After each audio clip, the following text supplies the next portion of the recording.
मुकेश एक गरीब मजूर होता जो छोटी मोठी कामं करून त्याचं घर चालवत असे. त्याच्या कुटुंबात त्याची बायको भुरी आणि 2 मुलं होती, निम्मी आणि बंटी. बाबांनी माझ्यासाठी काय आणलं बघ बाबा आले. बंटी आणि निम्मी नेहमीच दारात उभे राहत असे, कारण त्यांना माहित होतं की त्यांचे बाबा त्यांच्यासाठी काहीतरी घेऊन येणारच. हे तुझ्यासाठी आणि हे तुझ्यासाठी. आणि माझ्यासाठी तुझ्यासाठी किराणा आणला आहे. एक शेठनी जंगलात जडीबुटी शोधण्याचं काम दिलंय.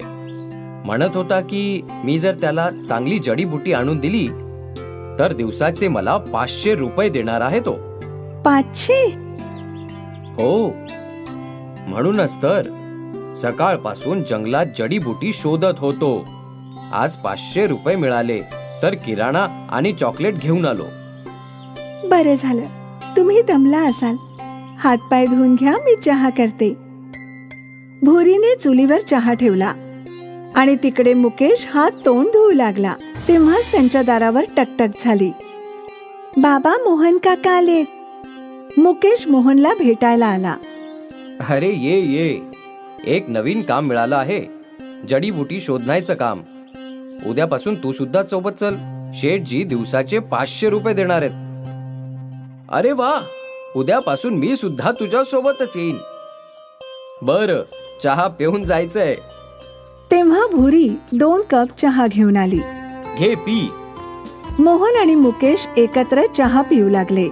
काही वेळाने मोहन चहा पिऊन गेला. काय गरज होती त्याला सुद्धा कामावर न्यायची? शेठला आणखी लोकांची गरज आहे, तर विचार केला की यालाच घेऊन जातो. तुम्ही तुमच्या भावाला ओळखता ना? त्याने काही गडबड केली तर सगळा आरोप तुमच्यावर येईल. आता जडीबुटी शोधण्यामध्ये हा काय गडबड करू शकणार आहे भाग्यवान? माझं काम आहे तुम्हाला समजावणं, बाकी तुमची मर्जी. तुमचा भाऊ आहे, तुम्ही पहा. भुरीची इच्छा नव्हती की मुकेशने मोहनला सोबत कामावर न्यावं. दुसऱ्या दिवशी मुकेश मोहनला कामावर घेऊन गेला. शेठजी, हा माझा भाऊ आहे मोहन. याला सुद्धा कामाची गरज आहे.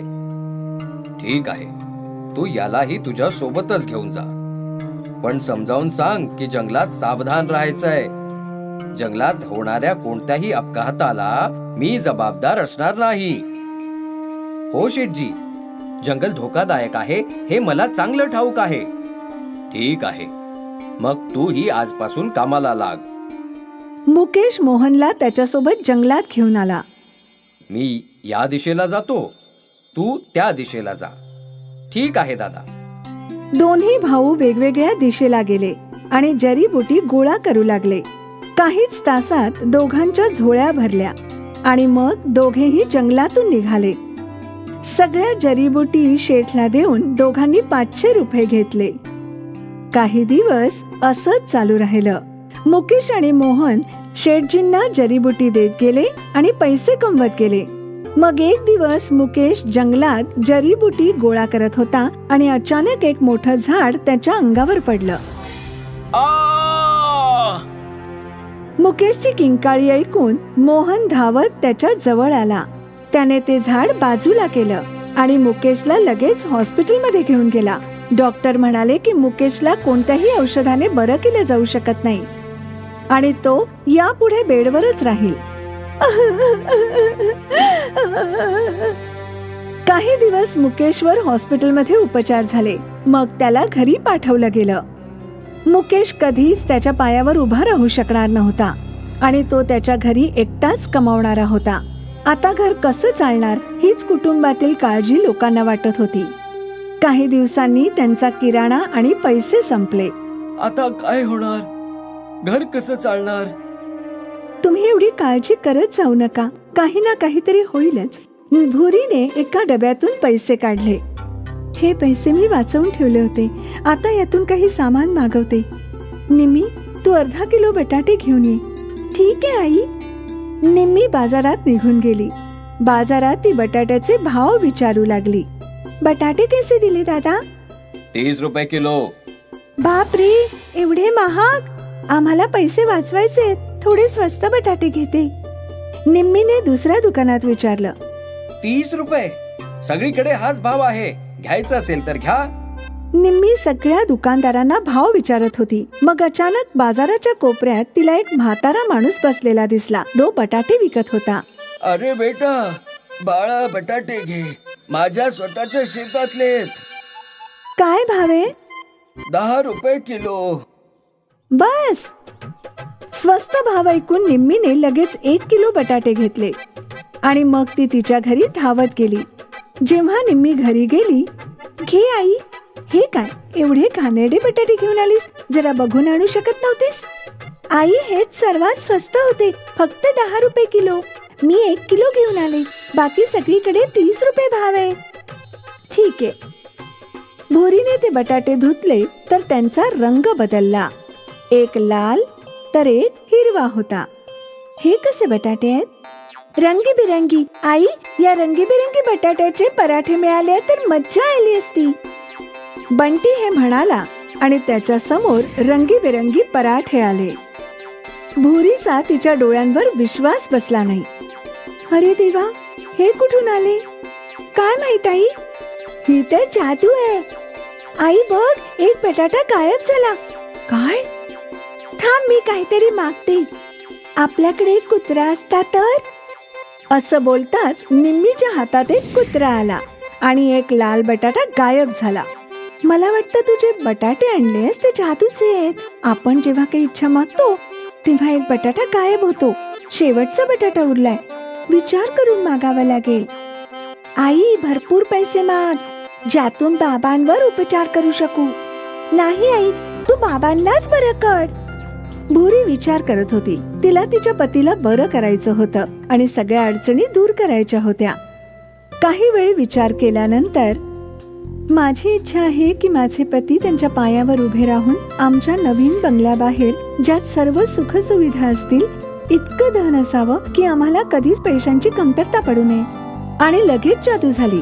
ते लोक एका मोठ्या आलिशान घरात होते, जिथे सगळ्या सुखसुविधा होत्या आणि मुकेश त्याच्या पायावर उभा होता. भोरी तिचे अश्रू अडवू शकली नाही. धन्यवाद देवा, खूप खूप धन्यवाद. भोरी आणि मुलांनी मुकेशला मिठी मारली. माझा तर विश्वासच बसत नाहीये की मी माझ्या पायांवर उभा आहे. डॉक्टरांनी तर असंभव सांगितलं होतं. भोरीच्या समजूतदारपणाने तिच्या सगळ्या समस्या एकाच वेळी दूर झाल्या. तिच्याकडे एकच जादूचा बटाटा उरला होता, ज्याने ती एकच इच्छा मागू शकत होती.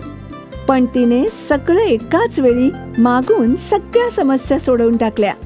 रंगीबिरंगी बटाटे गायब तर झाले, पण मुकेशच्या कुटुंबाला श्रीमंत करून गेले. मुकुंदची ताडगोळ्यांची बाग होती. तो ताडगोळ्यांच्या झाडावर चढून ताडगोळे तोडत असे आणि मग हे ताडगोळे व्यापाराला विकून पैसे कमवत असे. अरे बाबा, आता तू ताडगोळे जास्त देत जा. बाजारात ताडगोळ्यांची मागणी वाढली आहे. हो साहेब, उद्यापासून जास्त ताडगोळे आणण्याचा प्रयत्न करतो. ठीक आहे. मुकुंद आणि मयुरीला एक मुलगी होती, मीना. मीना, कुठे आहेस? आता इथेच होती. बहुतेक तिच्या मैत्रिणींसोबत खेळायला गेली असेल. पण तुम्हाला काय काम आहे तिच्याकडे? अगं, तिला ताडगोळे खायचे होते. ए बघ, तिच्यासाठी मी काही खास फ्रेश ताडगोळे आणलेत. तेव्हाच मीना, अरे वा, ताडगोळे, हे सगळे मीच खाणार. हो हो, तुझ्यासाठीच आणले आहेत. आरामात खा. पाऊस असो वा ऊन, मुकुंद प्रत्येक ऋतूत ताडगोळ्यांच्या झाडावर चढत असे. एकदा काय झालं, 2 दिवस सतत पाऊस पडत होता. देव करो आणि हा पाऊस लवकर थांबू दे. आज झाडावर सांभाळून चढा, सगळी झाडे ओली असतील. हो, सांभाळून चढेन. मी नवीन नाहीये त्यात. माहितीये तुम्हाला चढता येतं, पण तरीही काळजी घ्या. हो महाराणीजी, तुम्ही काळजी करू नका. मी हा गेलो आणि हा आलो. ठीक आहे. मुकुंद ताडगोळ्यांच्या झाडावर सांभाळून चढला आणि एक एक करत ताडगोळे पाडू लागला. काही वेळ गेला आणि मग अचानक मीना तिथे पोहोचली. बाबा! मीनाच्या आवाजाने मुकुंदचं लक्ष विचलित झालं आणि तो घसरून थेट खाली पडला. नको. बाबा. मीनाने लगेच काही गावकऱ्यांना हाका मारल्या. सगळे धावत आले. काका, बाबा पडले. गावकरी धावत तिकडे पोहोचले. मुकुंदचं ऑपरेशन केलं गेलं, पण आता तो त्याच्या पायावर कधीच उभा राहू शकत नव्हता. आता काय होणार? आता आपलं घर कसं चालणार? तुम्ही काळजी करू नका, काही ना काही नक्की होईल. त्या देवाने आपल्याला दुःख दिलंय तर तोच आपल्याला मार्गही दाखवेल. पण कसं? मी तर अपंग झालो आता. हे याच्यापेक्षा मी मेलो असतो तर बरं झालं असतं. असं बोलू नका, तुम्हीच आमचं आयुष्य आहात. मयुरी आणि मुकुंद काळजीत होते की आता त्यांचं पुढील आयुष्य कसं जाईल. काही दिवसांनी मुकुंदला घरी आणलं गेलं. मयुरी आणि मुकुंदने वाचवलेले सगळे पैसे त्यांच्या आजारपणात खर्च झाले. मी काहीतरी काम शोधते. तू घरातलं आणि बाहेरची दोन्ही कामं कशी काय करशील? मी काही ना काहीतरी करेन. एखादे असे काम असेल ना जे मी या परिस्थितीही करू शकतो.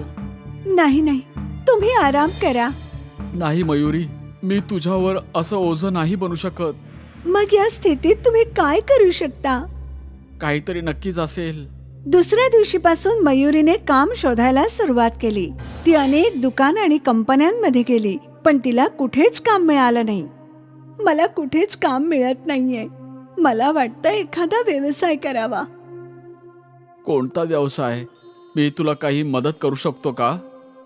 आज बाजारात एक भज्यांचं दुकान पाहिलं. खूप गर्दी होती. मी पण चांगली भजी बनवते ना, मग मी भजी विकली तर? हो, विकू शकेन, पण सगळ्यांना त्याच दुकानातली भजी आवडते. मग तुला जरा वेगळी भजी करावी लागेल ना. म्हणजे कशी? जशी चायनीज भजी असते ना, जी मुलांना खूपच आवडते, तसंच काहीतरी नवीन. तसं काहीतरी. मीना, तू सांग, तुला आणखी काय खायला आवडेल? मला तर मॅगी आवडते. मॅगीची भजी कशी लागतील? मॅगीच्या भज्या सुद्धा बनतात का? हो, ते पण अगदी कुरकुरीत. जा मीना, धावत जा आणि एक पाकिट मॅगी घेऊन ये. मीना मॅगी घ्यायला गेली आणि काही वेळाने 2 मॅगीची पॅकेट घेऊन आली. मीनाने मॅगी उकळली, मग ती सुकवून त्यात काही मसाले घालून तेलात मॅगीची भजी करू लागली. मीना टक लावून आईची मॅगीची भजी पाहत होती. जशी मॅगीची भजी कढईतून बाहेर आली, मीनाने लगेच एक भजी उचलली आणि तोंडात टाकली. अगं अगं, गरम आहे. खूप चविष्ट आहे ताई, वा. मीनाने एक मॅगीचा भजा बाबांनाही दिला. हे तर खूपच चविष्ट आहे. हा, मी म्हंटल होतं ना की खूप छान लागतात. ही मॅगीची भजी बाजारात विकली जातील. हो हो, का नाही? हे तर एकदम धमाल करून टाकतील. मयुरीला हे ऐकून आनंद झाला. काही दिवसांनी मयुरी आणि मुकुंदने मिळून बाजारात भज्यांची गाडी लावली. हे काय आहे आंटी? मॅगीची भजी. मॅगीची भजी? हो. मला एक प्लेट द्या. हो हो, घे बाळा. मयुरीने त्या मुलीला मॅगीची भजी दिली. वा, खूप टेस्टी आहेत. आजपर्यंत अशी भजी मी कधीच खाल्ली नाही. त्या मुलीचे पाहून आणखी काही लोकांनी मॅगीची भजी खाल्ली. आंटी, हे तर खूप छान आहे. मुकुंद मॅगीची भजी तळायला मयुरीला मदत करत होता. तो अपंग होता. पहिल्याच दिवशी मयुरी आणि मुकुंदची चांगली कमाई झाली. ते आनंदाने घरी आले. वाटलं नव्हतं एवढी चांगली कमाई होईल म्हणून. या दुःखाच्या काळातही हाच आनंदाचा क्षण आहे. बाबा, तुम्ही काळजी करू नका. आपली सगळे दुःख पळून जातील. तुम्ही पण बरे व्हाल. अख्ख्या कुटुंबाची आता आशा वाढली होती. सगळे मिळून मेहनतीने प्रयत्न करू लागले. त्यांचा मॅगी भजींचा व्यापार चालू लागला. गिऱ्हाईक गर्दी करू लागले आणि त्यासोबतच त्यांची मिळकतही वाढू लागली. मॅगीची भजी लवकरच प्रसिद्ध झाली. त्यांची मिळकत इतकी वाढली की मुकुंदवर चांगले उपचार सुरू झाले. या उपचारांनी आशा आहे की मुकुंदजी चालू शकतील. काही सेट ऑफ सर्जरी करावे लागतील, पण तुमची बॉडी या उपचारांना चांगली साथ देत आहे. ही बातमी अख्ख्या कुटुंबासाठी चांगली होती. 6 महिन्यात मयुरीने मॅगी भजीचं मोठं दुकान उघडलं आणि हा आनंद द्विगुणित मुकुंदने केला. आज काही क्षणासाठी का होईना तो डगमगत उभा राहिला. हा आशेचा किरण आहे जो सांगतो की मुकुंद लवकरच त्याच्या पायावर उभा राहील. आणि हे सगळं त्यांच्या या मॅगी भजीमुळे झालं. आणि पुढेही ही मॅगीची भजी धुमाकूळ घालत राहतील. विनोद बलिया शहरामध्ये एका छोट्याशा गावामध्ये त्याच्या परिवारासोबत राहत होता. त्यामध्ये त्याची 4 मुलं आणि बायको उर्मिला होती. अभय सगळ्यात छोटा आणि भोला बाळा मुलगा होता. अहो, तुम्ही तर अभय बद्दल काही विचारच करत नाही आहात. असं नाहीये, मी पण त्याचबद्दल विचार करतोय. 3ही मुलं तर काही कामात लागले, पण मला याच्या भविष्याचा खूप विचार पडतो. हा तर मग काही करा ना, नाहीतर त्याची पत्रिका दाखवून लग्न लावून द्या, ज्यामुळे त्याचं भविष्य तरी बनेल. एक दिवस खूप रागामध्ये अभयचा मोठा भाऊ त्याला ओरडून शेतामध्ये घेऊन जातो. तिथं मजदुरी करवतो, ज्यामुळे त्याची तब्येत खूप जास्त खराब होते. बाबा, आम्ही त्यांची सेवा नाही करणार. माहित नाही कुठे कुठे फिरत असतात आणि आजारी पडतात. सुनबाई, हे तू काय बोलतीयस? अभय तर त्यांच्या भावाच्या बोलण्यामुळे शेतामध्येच काम करतो. तुम्ही लोक त्याची सेवा नाही करणार तर कोण करेल? आई, आम्हालाही माहिती की हा काय काम करतो, आणि एवढंच असेल तर तुम्ही पण सेवा करा ना. हो आई, आमच्याकडून तर हे सगळं होणारच नाही. विनोद घरातलं हे सगळं वातावरण पाहून अभयसाठी लवकरच एक मुलगी शोधतो. मग त्याला खूप लांबच्या गावामध्ये एक गुडिया नावाची एक मुलगी सापडते, जिच्या सोबत त्याचं लग्न ठरतं. बाबा, तुम्ही एवढं मला लांब का पाठवत आहात? माझ्या विना तुम्हाला कोण पाहिल? बाळा, तू माझी चिंता नको करूस. मी तुझा एका चांगल्या आणि मोठ्या परिवारामध्ये लग्न जुळवून आलोय. मुलगा खूपच साधा आणि चांगला आहे. ठीक आहे, जशी तुमची इच्छा बाबा. काही दिवस झाल्यानंतर गुडियाचं लग्न अभय सोबत होतं. गुडिया खूप चांगल्या पद्धतीने सासऱ्यांना सांभाळते आणि काही वर्ष निघून जातात. नंतर घरातलं वातावरण पाहून एक दिवस, अहो, तुम्ही दुसरं काहीतरी काम का नाही करत? तुमचे भाऊ तुमच्या सोबत खूप वाईट व्यवहार करतात. नाही गुडिया, हा माझ्या भावांचा प्रेम आहे. मी त्यांच्यापासून दूर राहून काम नाही करू शकत. मला शेतीशिवाय दुसरं कुठलंच काम येत नाही. अभयच्या एवढ्या बोलण्यावरती गुडिया शांत बसते आणि नंतर काही महिने निघून जातात आणि गावामध्ये पूर येतो आणि त्यामुळे त्यांची शेती होत नाही. आणि नंतर तिघही भाऊ दुसरं काम करण्यासाठी निघून जातात. बाबा, अभयला सांगा कोणतं तरी काम करा, नाहीतर असंच बसून आयुष्यभर आम्ही त्यांना नाही सांभाळू शकत. सोनबाई, तू काळजी नको करूस, त्यासाठी मी आहे. अरे दीदी, ह्यांना काय सांगतेस? हे तर दोघं स्वतःच दुसऱ्यांच्या भरोश्यावरती जगतात. हे काय बोलतील? हे सगळं ऐकून गुडियाला खूप जास्त वाईट वाटतं आणि ती आतमध्ये जाऊन खूप जास्त रडते. आणि दुसऱ्याच दिवशी ती तिच्या सासऱ्यांकडून एक वचन घेते. बाबा, मी ह्यांच्यासोबत माझ्या वडिलांकडे जाऊ इच्छिते. तिथे शेतामध्ये आम्ही दोघं जण मेहनत करून आम्ही आमचा निवारा करू. तुम्हा दोघांना जे ठीक वाटेल ते करा. दुसऱ्याच दिवशी अभयशी बोलून दोघं जण तिथं वडिलांकडे निघून जातात आणि अभय तिथे शेती करू लागतो. त्या शेताच्या मातीमध्ये बटाट्याची उपजत खूप चांगली होते. या शेतामध्ये तर आलूचं उत्पादन खूप चांगलं होईल. हो, मग तुम्ही त्याचीच शेती करा. मीही तुमची मदत करेल. आता बाजारामध्ये बटाटे खूप जास्त महाग आहेत. अभय बटाट्याची शेती करतो. 2 महिन्यानंतर बटाट्याची शेती खूप जास्त चांगली होते. पण सगळ्या शहरामध्ये बटाट्याची शेती खूपच जास्त असते. त्यासाठी बाजारामध्ये बटाट्याचे भाव खूप जास्त कमी होतात. गुडिया, हे काय झालंय? वाटतंय आपल्या मेहनतीवर पाणी पसरलंय. जे पैसे आपण लावले होते, वाटते तर ते पण निघणार नाही. तुम्ही काळजी नका करू, आपण काहीतरी विचार करूयात. तिथे ठेवलेल्या बटाट्याच्या ढेर मधून एक बटाटा गुडियाच्या पायाजवळ जातो. गुडिया त्याला बघून थोडीशी हैराण होते आणि नंतर तिला अचानकपणे फ्राईज बनवण्याची आयडिया येते. गुडिया खूप सगळ्या बटाट्याचे फ्राईज बनवते आणि तिच्या वडिलांना आणि अभयला खायला देते. ते दोघं खूप आनंदाने खातात आणि म्हणतात, खरंच फ्राईज तर खूप स्वादिष्ट आहेत. त्याच संध्याकाळी गुडिया बाजारामध्ये भाजी घ्यायला जाते. तिथे तिला गाड्यावरती बटाट्याचे फ्राईज विकताना दिसतात. जिथे चांगल्या घरातली मुलं आणि मुली लाजेने जात नव्हते. मला बटाटा फ्राईज बनवण्याचं एक छोटंसं रेस्टॉरंट ओपन करायचंय. गुडिया आणि अभय काही पैसे कर्ज घेऊन छोटासा रेस्टॉरंट ओपन करतात आणि गुडिया बटाट्याचे फ्राईज बनवायला सुरुवात करते. तिथे आता चांगल्या चांगल्या घरातली मुलं आणि मुली तिथे येऊ लागतात.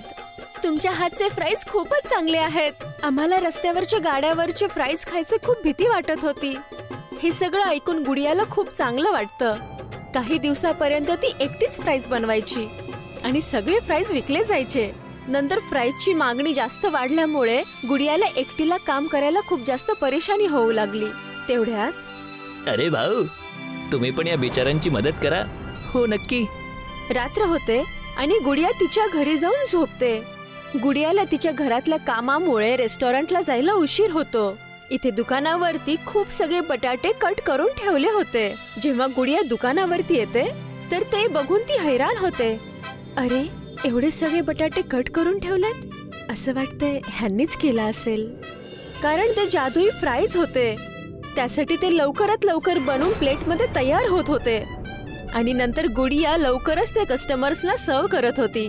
आणि असंच खूप दिवसापर्यंत चालत राहिलं आणि गुडियाचे जादुई फ्राईज शहरामध्ये खूप जास्त मशहूर होतात, ज्यामुळे पूर्ण शहरामध्ये जागे जागेवरती तिचे ब्रँच ओपन होतात. शहरामध्ये खूप ठिकाणी ब्रँच ओपन झाल्यामुळे गुडिया आणि अभय दोघं मिळून बिझनेस सांभाळतात आणि ते शहरातल्या लोकांनाही रोजगारावरती ठेवतात. आता अभयच्या भावांनाही त्यांच्या चुकीची जाणीव होते. ते अभयकडे माफी मागायला येतात. अभय त्यांनाही कामाला लावतो. कस्टमर्सना ज्यावेळी फ्राईजची कमी पडायची तर ती उडून कस्टमर्सच्या जवळ जायचे. कस्टमर्सना ही गोष्ट समजतही नसायची. गुडिया, हे सगळं तुझ्यामुळे संभव झालंय. ही तर तुमची मेहनत आहे.